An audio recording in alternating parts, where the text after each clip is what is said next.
This is the Momentum Podcast. I just got off a call with one of our members, and it was a call where I repeated a discussion that I've had over and over again with visionary entrepreneurs.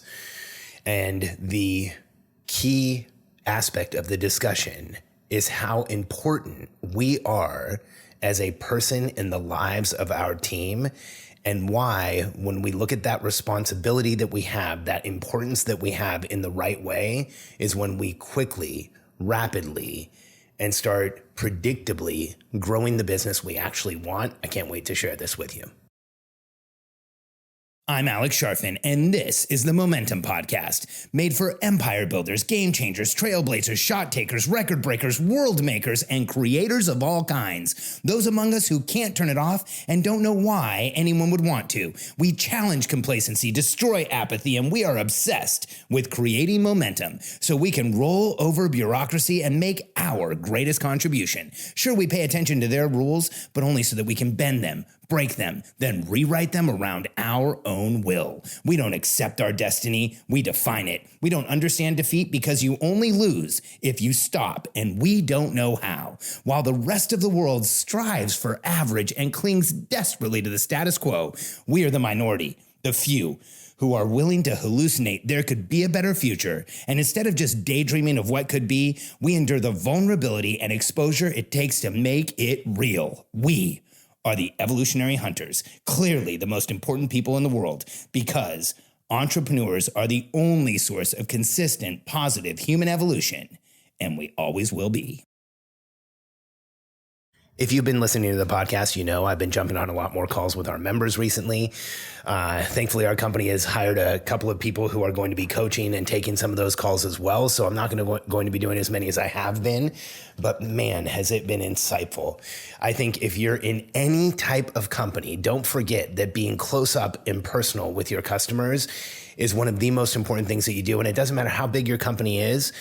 Understanding what your customers are doing as the CEO, as the visionary of the business, is so crucially important. It has been phenomenal for me. And I just got off of a call, one of our coaching calls, with a member who brought out of me a conversation that I've had with so many visionary entrepreneurs.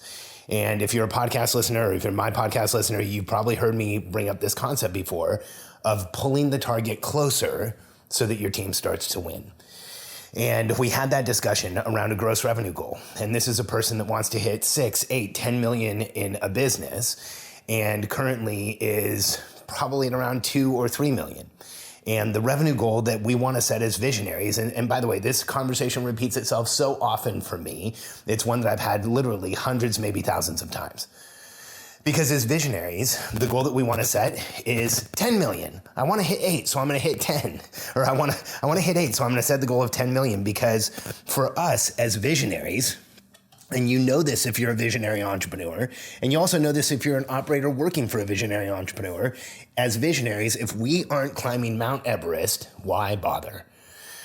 It's how we're wired. We are the evolutionary hunters that are willing to take on all the responsibility of running a business, and we can sit in a space and in a responsibility and in a level of pressure and noise that the average person would not be able to withstand at all. I often share with visionaries, we put up with more stress and noise than the average person before noon on Monday than most people will experience all week, and many people will experience all month.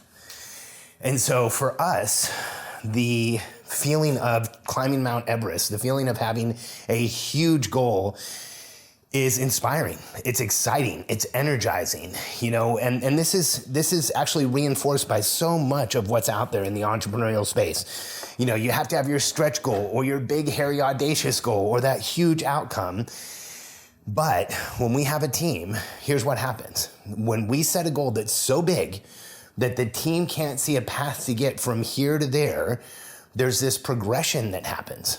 First, they feel like they're letting you down as the visionary entrepreneur. That's the first step of the progression. Like, you set a $10 million goal and you have a $300,000 month, which is a huge month for most businesses. But because you're not at 800,000 and change, the team feels like they're losing. So the first part of the progression is they feel like they're letting you down.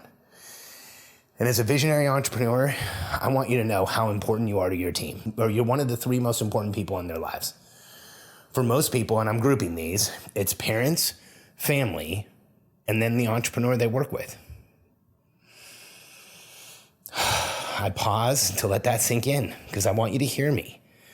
And when it comes to their self-esteem, when it comes to their ability to achieve in their life, when it comes to their ability to show who they are in their life, you are probably the most important. That's a responsibility we have as visionary entrepreneurs that run teams. Our team is going to look to us to see if they're succeeding. Our team is going to look to us to see if they're doing the right thing. Our team is going to look to us to see if they should have pride in what they do. And when we set a goal that's so huge that the team can't see how to get there from here to there, and they instantly out of the gate start seeing numbers and metrics that says that they're losing, they get a huge hit to their self-esteem. So the first part of the progression is the team starts saying, man, we're letting you down. We're letting the visionary down.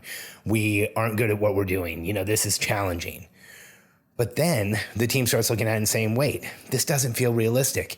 So the next part of the progression is like, do goals even mean anything around here? And teams live in a state of confusion, like, sometimes we hit some goals, sometimes we don't hit any. But man, the big goals that we're supposed to hit are so huge that we have no idea how to get there. So it goes from, hey, do the goals even mean anything around here, to goals don't really mean anything. Think about that. Let that sink in. If you are setting goals that are so huge, there's no plan to get there, there's no path to see how to get from today to actually achieving that goal, your team actually starts thinking the goals don't mean anything. And that is such a terrible place for us to be as visionaries. Because when your team goes through the progression of we're letting you down to does this mean anything to this doesn't mean anything, the next step is I'm just going to do my work and keep my head down and do as little as I can to get by and get out of here on a daily basis and go someplace else where I feel good. Think about that. As a visionary entrepreneur, if you have massive goals like every single client that I have, if you have huge things that you want to accomplish in the world, then it is not a nice to have, it is a must have that every person on your team is engaged, that every person on your team is excited to be working for your team, that every person on your team feels confident in what they're doing with you. That's how you hit massive stretch goals. That's how you hit massive outcomes. And now this is kind of a challenging concept to understand, but when we pull the target closer, when we make it so our team feels like they're winning, we reverse that progression. The team starts saying, hey, you know what? We can win here. I'm gonna pick my head up and start really looking around and looking for opportunities. And then instead of saying the goals don't mean anything around here, they're like, hey, these goals probably do mean something. And then instead of saying do the goals mean anything, they say goals are necessary here. We're going to win. We're winning as a team. We should all be excited. And then they say, we're helping you out. We're making you look good. We're succeeding. We are succeeding for the visionary. We are succeeding for the person running this company. And that is a huge increase and boost to their self-esteem. And so in order to have that happen as a visionary entrepreneur, this takes a level of maturity and a level of behavioral change that is rare in the entrepreneurial world. I just want you to know that. If this sounds difficult, it's because it is. And growing an 8-figure business or a 9-figure business isn't easy, or everybody would do it. And the numbers are a tiny, tiny, tiny percentage of entrepreneurial businesses or businesses in general ever get to 8 figures. And the reason is because the visionaries don't make the behavioral change necessary. There's other reasons, but that's the main one. And the behavioral change that's necessary to successfully lead a team is to lead them in a way that they feel successful. And so here's what happens to every visionary, because I want you to know the feelings we have around this, the objections we have to this. When we set a goal that feels achievable, it doesn't feel exciting to us. Because as visionaries, we're evolutionary hunters. We want to go on the hunt. We want to have a huge outcome. We want to chase it down. We want to feel like we're climbing Mount Everest. I can't tell you how many times I've had an entrepreneur say, hey, I'm going to get in shape. And the first move is run a triathlon or a marathon or something that the average person would spend years preparing for. And entrepreneurs just say, here's my first goal. This is the first thing I'm going to do. And that's often how we treat our businesses. We set the triathlon, marathon, climbing Mount Everest goal for everybody on the team. But the challenge is we set them up to lose. We set them up to be deleveraged. We set them up to not feel confident, to not feel excited. And we set them up to feel like what the company says that they can do, what the company says you, or what you say the company can do doesn't really matter. And so in order to make this behavioral change as a visionary, here's what we need to do. We need to detach our excitement from a climbing Mount Everest goal in the business. Like, we can have that in the back of our minds, and we should. We can have that in our internal dialogue, and we absolutely should. But we need to set the team up so they can get there. So in the short term, in the next year, we set a goal that we know the team can hit. So every single month they're winning, and it changes the entire environment of a team. They will lean back in. They will get excited again. They will give you discretionary efforts, because the converse of this that I didn't say before is if they go through that progression of, we're letting you down, do goals mean anything? Goals don't mean anything. I'm going to keep my head down. That's where teams get burned out. That's where teams get frustrated. That's where really good team members leave teams. That's where you're left with only people who are willing to work in a space where they keep their head down, they don't contribute, they try not to get noticed, and they just try and make money and then go back to another place in their lives where they actually feel good about themselves. A players insist on playing a game that they can win. Do they want to be stretched? Sure. Do they want to grow as individuals? Absolutely. But if you set up a scoreboard where they can never win, A players will leave. The true believers on your team will leave. The people who are most important to the team will leave. And so by bringing targets closer, by setting up a game your team can win, by helping them get there, by helping provide a clear plan with clear outcomes, you will completely change the environment on your team and have an unfair advantage when competing with other entrepreneurs who are still telling their team to go out and chase something that's completely unachievable from their perspective. You will have an advantage over entrepreneurs whose teams have gone through the progression of, we're letting you down. Do goals mean anything? They don't mean anything. I'm just going to keep my head down. You will have a massive advantage, and you will be able to have a smaller team where every person is fully engaged and gets more done with less of a salary and infrastructure investment than the other person who has a whole bunch of people who are barely making it. This is the real way to run a business with a team. This is the type of stuff that nobody talks about because it's not very exciting. This is the behavioral change that's necessary, but most coaches aren't willing to bring up because they know it's going to be difficult for the visionary entrepreneur to change. But here's what I believe about you if you're a visionary listening to my podcast.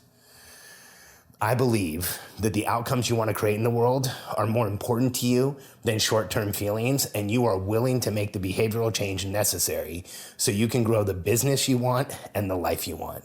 And this shift in perspective, this shift in strategy will help you grow a team that leans in for you, that is willing to walk through walls for you, that become true believers or are true believers, and will be fully leveraged and help you grow the business and life you want long term. I know this isn't the easiest behavioral change to make, but let's not forget, we're visionaries. We like to climb Mount Everest. Instead of having a huge number out there, make this the outcome that is important to you, and you will see your team lean in and your company grow, and you'll start getting predictable results consistently, and that's what all of us really want. If you want some help with this, I'd love to have you in our membership. Go to simpleoperations.com, fill out the quick form on the homepage, take a look at the testimonials page so you know some of the companies that we've worked with and the outcomes they've gotten. If it sounds like a solution for you, click the link on the homepage, fill out the survey, jump on a call with one of us, and let us show you how we can help you. Simpleoperations.com. Thanks for being here today, and thanks for being a podcast listener.